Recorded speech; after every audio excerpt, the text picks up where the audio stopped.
Hey everyone, welcome back. Have you ever wondered how certain stories from the past become the official version we all grew up hearing, while other voices and documents get pushed to the side? Today we're diving into one of the most sensitive and hotly debated topics in Latter-day Saint history, the story of plural marriage and Joseph Smith. What happens when independent researchers get elevated and others get sidelined? Stick around as we explore the incentives, the publications, and the real human costs at play. This isn't about taking sides, it's about understanding the forces shaping the narrative. Let's get into it.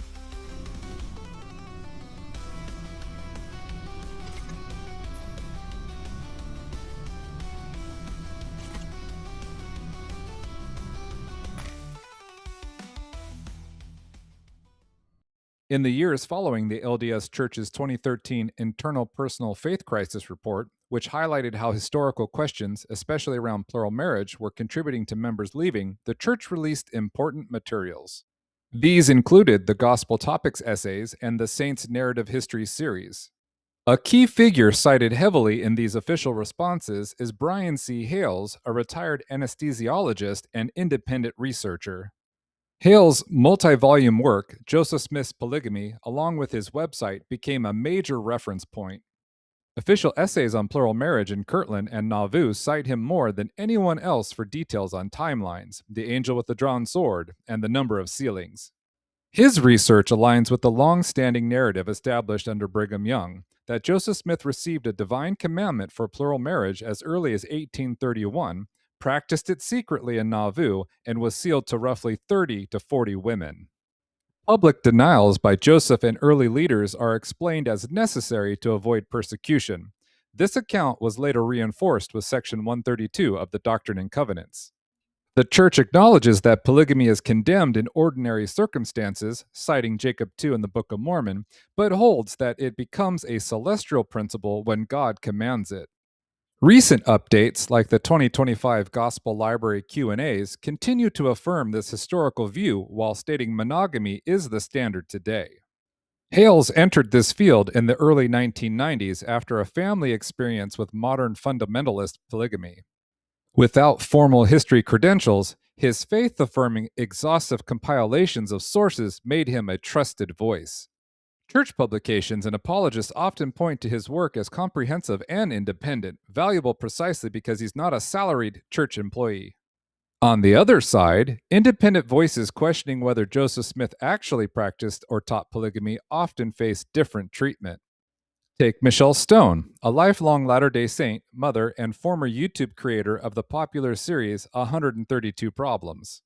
She and others highlight pre-1844 sources like the 1835 Doctrine and Covenants affirming monogamy, Joseph's public denials, Emma Smith's testimony, and a lack of DNA evidence, and argue the practice originated later under Brigham Young.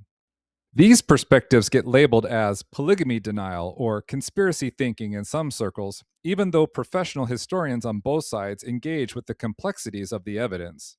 My Substack article here applies a framework from earlier essays on the high cost of exonerating Joseph Smith. Changing the dominant narrative would carry massive institutional weight.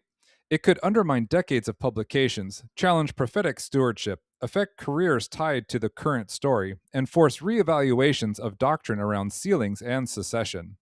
There's little upside and enormous potential disruption for leaders, official historians, and aligned researchers.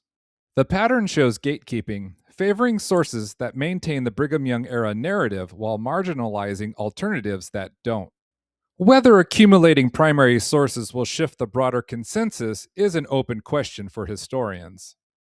But the incentive structure explains why the post-2013 response doubled down rather than revised core claims. Both sides appeal to scripture study and prayer for personal answers. This is thoughtful, incentive-based analysis, not a final verdict on the history. The full deep dive with sources and bibliography is available right now on my Substack. If you found this helpful or thought-provoking, head over to humblyMybrain.substack.com to read the complete article and many others I publish daily. I cover faith, history, primary sources, and more, always with an independent lens. Subscribe to my channel here, leave a comment with your thoughts below, and share this with someone wrestling with these questions. Thanks for watching.